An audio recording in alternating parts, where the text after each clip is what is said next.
말씀입니다. 한 주가 지났는데 여러분 지난주 토요일 혹시 기억하십니까? 어떤 일이 있으셨는지? 이때 온 국민들이 되게 기뻐하고 있는 순간이었습니다. 언제냐면 포르투갈을 이기고 16강에 갔던 그날입니다.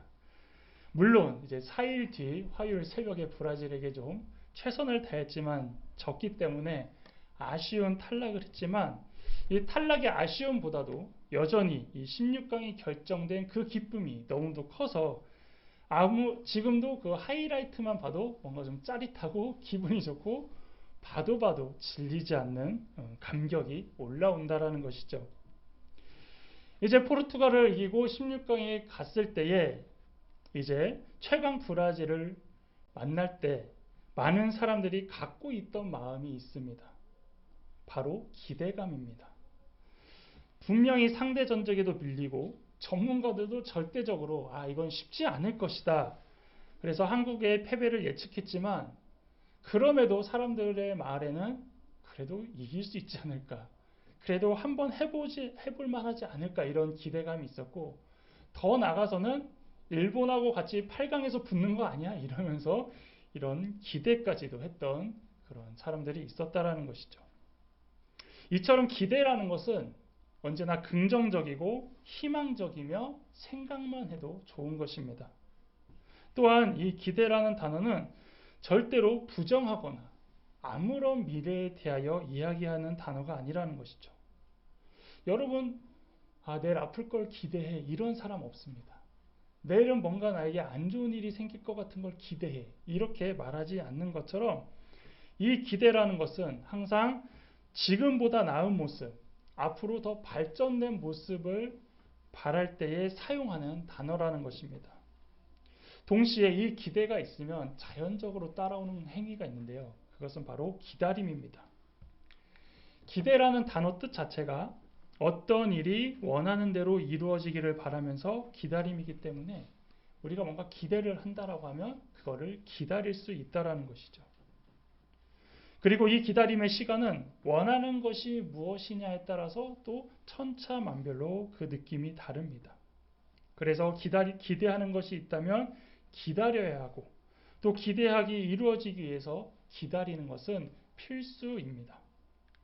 그런데 여러분 기대한 것이 다 이루어집니까? 기대한 대로 되는 것이 없고 또 잘 기다려왔어도 또 막판에 틀어지는 것이 있고 또 기대한 대로 결과가 안 나오기도 한다라는 것이죠. 이것을 이제 우리는 인생이라고 합니다. 모든 것이 기대한 대로 된다면 얼마나 좋을까요? 여러분 로또 사보셨는지 모르겠어요. 로또. 저도 한번 사봤는데 이게 별게 아닌데 사놓으니까 기대가 되는 거예요. 그전에는 기대가 하나도 안 됐는데 사면 기대가 돼요. 그래서 그냥 되면 감사한데 1등을 기대해요. 다들 2등 기대하지 않는다는 겁니다. 근데 그 로또 산 사람들이 다 되던가요? 안 된다는 것이죠. 그럼에도 사람들은 기대를 하고 무엇인가를 사고 또 그것을 가지고 기다린다는 겁니다. 왜 그렇습니까? 이 기대하는 것 자체로도 우리는 행복하고 그 기다리는 시간을 통하여 희망과 기쁨을 얻기 때문입니다. 현재 오늘 본문에 있는 이 말씀은 이스라엘 자손의 이야기인데요. 이스라엘 자손들은 현재 로마에게 권력을 빼앗긴 후 오랫동안 소원하던 것이 있었습니다. 바로 이스라엘의 완전한 정치적 회복이었습니다.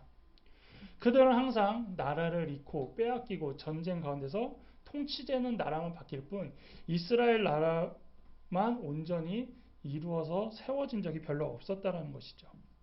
그러다 보니 전 세계에 또 이렇게 흩어져 살기도 하였습니다. 그래서 이스라엘 백성들은 다시 하나님께로 보이고 이방인의 통치에서 벗어나 독립하기를 항상 소망했다는 것이죠. 동시에 그들은 겉으로는 이런 정치적 독립을 원했지만 또 영적으로는 성령의 시대가 오기를 간절히 소망했습니다. 왜냐하면 성경의 그 모든 이스라엘 과거의 역사를 보면 이방인들의 지배를 받고 있을 때 그들이 다시 일어날 수 있는 계기는 언제나 성령의 능력이 함께했기 때문입니다. 그래서 이스라엘의 회복은 곧 성령의 능력이 함께하는 것과 같이 이해했고 또 그것을 소망했다라는 것이죠. 그리고 이스라엘 백성은 그래서 언제나 이 구약의 약속에 따라 메시아를 기다리고 기대하며 살았다는 것입니다. 이런 기다림 가운데 드디어 예수님께서 이 땅에 오셨습니다. 우리가 잘 알고 있는 대로 하나님이심에도 인간의 몸으로 오셨습니다. 그런데 인간으로 오신 이 예수님의 탄생, 평범하다 못해 어쩔 땐 비참하다라고 우리가 표현할 때가 있다는 거죠. 마리아도 하나님의 말씀에 순종하여 아기를 낳았지만 이렇게 철저하게 사람들로부터 외면당하고 업신여기는 이런 상황은 어머니 입장에서도 속상했을 것입니다. 천사를 통해 예수님을 낳는다라고 했을 때 얼마나 기대했겠습니까? 그런데 그 아기 예수님의 탄생은 너무나 보잘것없고 너무나 소외된 곳에 하다 보니 부모된 마리아와 요셉 입장에서도 참 속상할 수도 있고 하나님 앞에 서운할 수 있는 상황이라는 것이죠. 아기들은 어디에서나 나든지 누구나 축하해 줍니다. 우리 애가 아니고 우리 가족과 상관없는 아기여도 누군가 태어났다고 하면은 누구나 축하해 주는데 이런 모습으로 봤을 때 이 예수님의 출생은 참으로 속상한 상황입니다. 그런데 성경에서는 예수님의 이 모습을 절대 비참하거나 속상한 모습으로 기록하지 않고 도리어 특별하게 말하고 있다는 것이죠. 더 나아가서는 이 예수님의 탄생을 통하여 하늘에서는 잔치가 열렸음을 기록합니다. 그리고 이 기쁜 소식을 천사들이 전하는 것으로 성경은 기록하고 있습니다. 10절 말씀입니다. 천사가 이르되 무서워하지 말라. 보라, 내가 온 백성에게 미칠 큰 기쁨의 좋은 소식을 너희에게 전하노라. 아멘. 천사들에게 이 예수님이 이 땅에 태어났다라는 것은 이 세상이 창조된 것보다 더 대단하고 더 굉장한 일이었다라는 것이죠. 그동안 천사들이 하나님의 역할을 위해서 하나님의 사자로서 이런 개인적으로 이렇게 이야기한 적은 있지만 그들이 이렇게 기뻐하면서 전하는 모습은 여기서 처음 나타난다는 것이고 또한 인간의 무지와 무관심에 묻히지 않기 위하여서 하나님께서는 천사들을 통하여 이렇게 그들을 사용하셨다라는 것입니다. 천사들은 이 기쁜 소식을 알려야 했습니다. 예수님이라는 존재라기보다는 일단은 왕으로서 이 세상에 진정한 왕이 나셨기 때문입니다. 그래서 천사들이 가장 먼저 찾아간 곳은 베들레헴의 중심가 또는 왕궁이 있던 그곳을 찾아간 것이 아니라 그 주위에 양을 치던 목자들에게 찾아가서 그들에게 예수님의 탄생을 알렸다라는 것이죠. 왜 그 수많은 사람들, 그 많은 종류의 사람들이 있음에도 천사들은 목자들에게 가서 이 소식을 전했을까요? 두 가지 이유가 있는데요. 첫째는 당시 목자라는 직업은 매우 천대받던 직업이었습니다. 이런 위치에 있는 사람들에게 왕이 났다라는 소식은 그냥 소문으로 들리거나 시간이 지나서 알려질 뿐 그렇게 대놓고 전해질 일이 거의 없었다는 것이죠. 하지만 예수님의 나심은 왕궁에 가장 먼저 전해진 것이 아니라 가장 소외받고 가장 어려운 사람들에게 먼저 전해졌고 또한 이것은 예수님께서 이 땅에 오셨을 때 누구와 함께 하냐면 바로 이런 사람들과 함께 할 것을 미리 알려주신 것입니다. 그래서 예수님이 함께 할 사람들에게 미리 알려줘서 그들과 함께 하실 것을 예고했기 때문에 목자들에게 찾아갔던 것이며 또한 예수님이 우리 인생의 어떤 분이십니까? 참 목자이시기 때문에 그런 부분도 맞춰갔다라는 것이죠.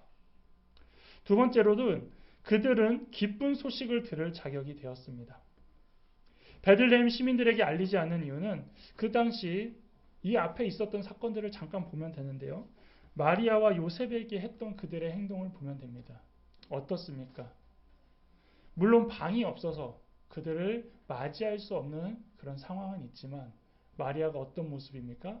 이제 곧 아이가 나오려고 하는 모습입니다. 그런데도 외면했던 그런 사람들에게 이러한 기쁜 소식은 그렇게 크게 힘을 발휘하지 못했다라는 것이죠. 하지만 베들레헴의 목자들은 어떤 사람들이었냐면 실제로 가난했고 소외받는 사람들이었지만 그럼에도 다른 사람들의 어려움과 고통을 함께 나누는, 그것을 외면하지 않는 사람들로 나타나고 있습니다. 그들은 자신의 양뿐만 아니라 다른 사람의 양도 함께 쳤으며 서로 협력하며 어려운 것이 있으면 도와주는 그런 삶을 살아갔던 사람들이라는 것이죠.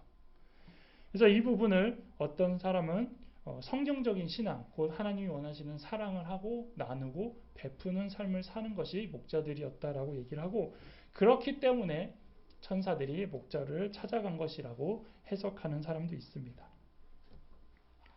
이 목자들은 오랫동안 가난에 찌들고 풍족하지 못한 생활을 했음에도 그들이 원하는 것이 무엇이었을까요? 우리가 생각하기에는 그 삶을 빨리 청산하고 그들의 모습을 벗어나서 일명 돈을 많이 벌고 잘 사는 것으로 생각할 수 있습니다. 하지만 그들은 하나님이 그들을 버리신 이유가 죄에 있다고 생각했기 때문에 언제나 하나님이 그들의 죄를 용서해 주시고 다시 받아주기를 마음에 간직하고 그럴 준비를 하고 있었다라는 것이죠. 이런 소망을 갖고 있었던 사람들이었기 때문에 오늘 천사들이 이 소식을 알려줬을 때 그들이 그것이 무엇인지 알아들었다라는 것입니다. 그래서 11절에 천사들이 목자에게 나타나자마자 이렇게 얘기합니다. 오늘 다윗의 동네에 너희를 위하여 구주가 나셨으니 곧 그리스도 주시니라. 즉 이것을 다른 사람에게 했으면 그냥 흘려들었을 수도 있다라는 겁니다. 다른 사람에게 했으면은 그게 뭐 나와 무슨 상관인데 이렇게 흘려들을 수 있었겠지만 지금 목자들은 그런 기대를 갖고 항상 품고 살아왔기 때문에 이 천사의 기쁜 소식이 그들에게는 너무나도 감격스러운 모습이었다라는 것이죠. 예수님이 태어나셨을 때 여러분 그 탄생 소식을 듣고 찾아온 사람은 누구인지 아십니까? 우리가 뭐 연극을 통해서 영화를 통해서 봤지만 가족 외에 동방 박사들과 목자들밖에 없다라는 것입니다. 이스라엘 백성들도 메시아 오심을 기대하고 있었지만 정작 예수님의 그 태어남에 대하여 찾아오지 않았다라는 것이죠. 하나님께서 이루실 약속이 현실적이 아닌 언젠가라는 항상 그런 마음만 갖고 있었기 때문에 맹목적이고 불안정한 것으로 살아왔기 때문에 그들은 그 예수님의 탄생을 그냥 지나치고 있었다라는 것입니다.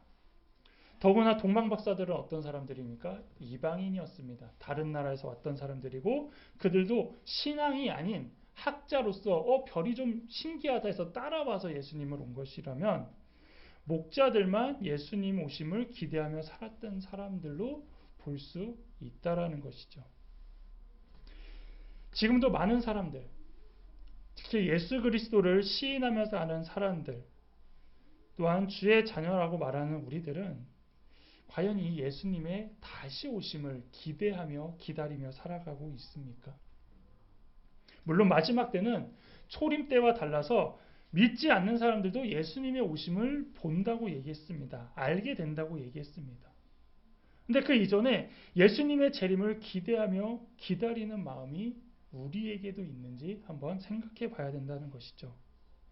예수님의 재림을 우리는 믿고 있고 기다리고는 있지만 그냥 천국 간대라고 이렇게 단순하게 생각하지 정말 예수님이 오시면 어떨까라는 이런 기대를 가지고 사는 것은 좀 부족하다는 것입니다. 예수님께서 항상 말씀하신 게 무엇입니까? 도둑같이 오신다라고 말씀하십니다. 이것은 아기 예수님으로 오셨을 때는 천사들을 통해서도 알려졌지만 마지막 때는 아무도 모르기 때문에 천사들도 오늘처럼 이렇게 알려줄 수 없다라는 것입니다. 그렇기 때문에 우리는 더 잘 준비하고 있어야 된다는 것이죠. 그렇지만 얼마나 우리는 이 예수님의 오심을 기대하며 살아가고 있냐는 것입니다. 대림절은 어떤 기간입니까?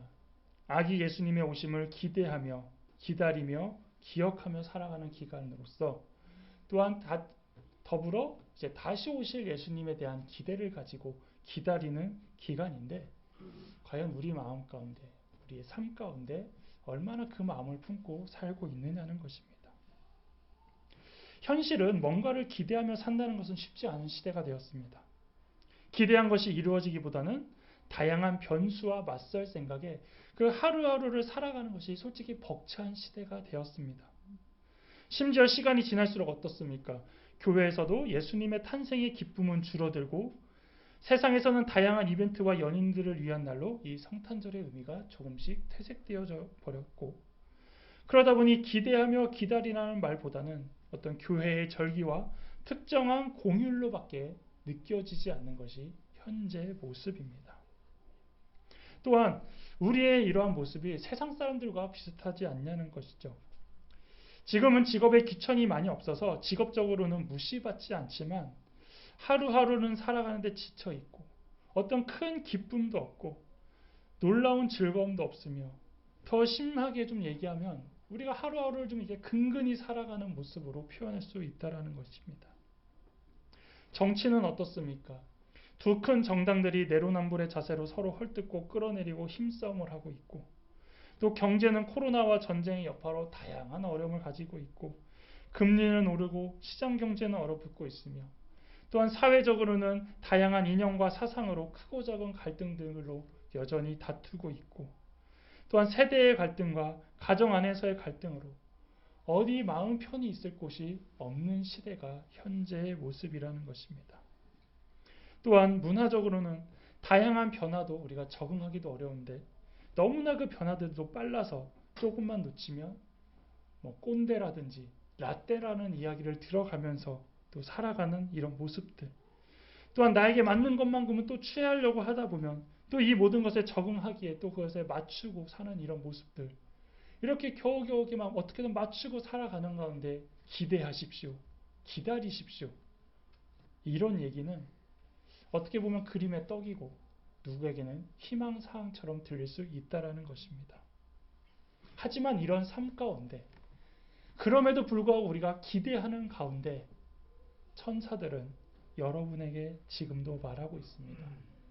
다윗의 동네에 너희를 위하여 구주가 나셨으니 곧 그리스도 주시니라. 아멘이십니까? 우리는 바로 이 소식을 기다리며 살아야 합니다. 지금도 천사들은 찾고 있습니다.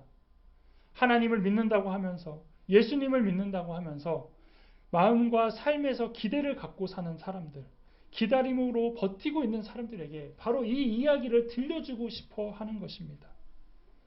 목자들에게 소식을 전한 천사들은 아기 예수님이 누구인지 인상착의를 알려주면서 목자들이 찾아가 경배할 수 있도록 알려주었습니다. 그리고 천사들은 이렇게 찬양합니다. 13절 14절입니다. 호련히 수많은 천군이 그 천사들과 함께 하나님을 찬송하여 이르되 지극히 높은 곳에서는 하나님께 영광이요 땅에서는 하나님이 기뻐하신 사람들 중에 평안하라 하니라. 아멘. 예수님의 탄생을 지상의 사람들은 아예 인식하지 못했지만 천사들만큼은 그것을 알고 있기 때문에 그것을 노래를 통하여 크게 축하하고 찬양하며 하나님께 영광을 돌리는 것입니다. 전사들이 부른 찬양의 가사를 보면 땅에서는 하나님이 기뻐하신 사람들 중에 평화라고 말합니다. 예수님이 이 세상에 아기 예수님으로 오신 것을 축하하는 것은 일반 사람들도 축하해 주는 형식적 축하가 아니라 바로 평화의 선포임을 알려주고 있다라는 것입니다. 이것은 이사야 9장 6절에 이는 한 아기가 우리에게 낳고 한 아들을 우리에게 주신 바 되었는데 그의 어깨는 정사를 메었고 그의 이름은 기묘자라 모사라 전능하신 하나님이라 영존하시는 아버지라 평강의 왕이라 할 것임이라 라는 이사야의 예언처럼 예수님이 오심은 그냥 왕이 오셨다가 아니라 그 존재 자체만으로 이 땅에 평화가 있을 것이다 라는 걸 말하고 있다는 것입니다. 즉 앞에서 이스라엘 백성들이 원했던 것이 무엇이라고 했습니까? 정치적인 독립, 평화가 있다는 평화를 요구했듯이 실제로 그러한 평강의 왕. 근데 예수님은 정치적인 독립뿐만 아니라 우리의 마음까지도 우리의 죄까지도 해결해 주시는 그런 평화의 왕이라는 것을 천사들이 노래를 통해 알려주고 있다는 것입니다. 그래서 예수님께서는 실제로 이 땅에 오셔서 한 것이 무엇입니까?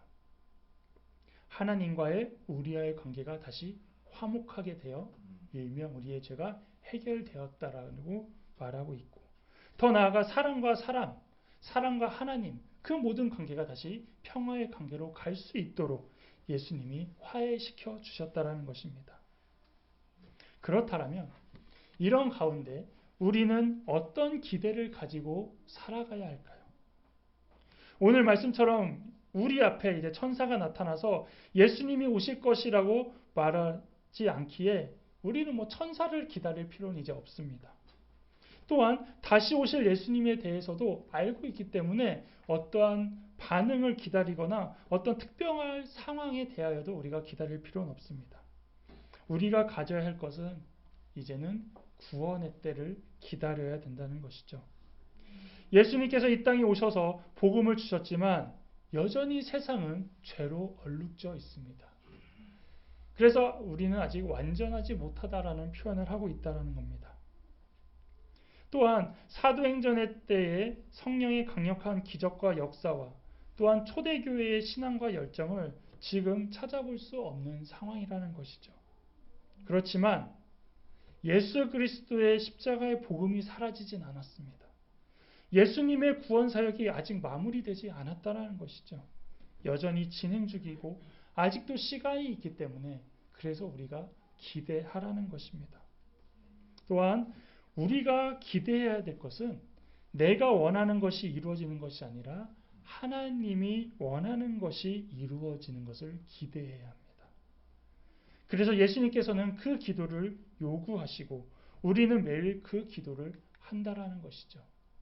마태복음 6장 10절입니다. 나라가 임하시오며 뜻이 하늘에서 이루어진 것 같이 땅에서도 이루어지이다. 아멘.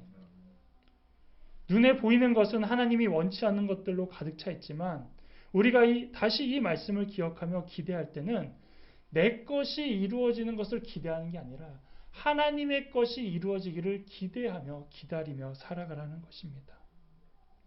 그리고 우리는 그 모습을 보면서 다시 예수님의 오심을 기대하며 또 기다릴 수 있는 것입니다. 이제 성탄절 올해 딱 2주 남았습니다. 아기 예수님이 오시는데 우리는 무엇을 기대하며 준비하고 살고 계십니까? 과연 하나님께서는 여러분에게 무엇을 기대하며 무엇을 기다리라고 말씀하고 계십니까?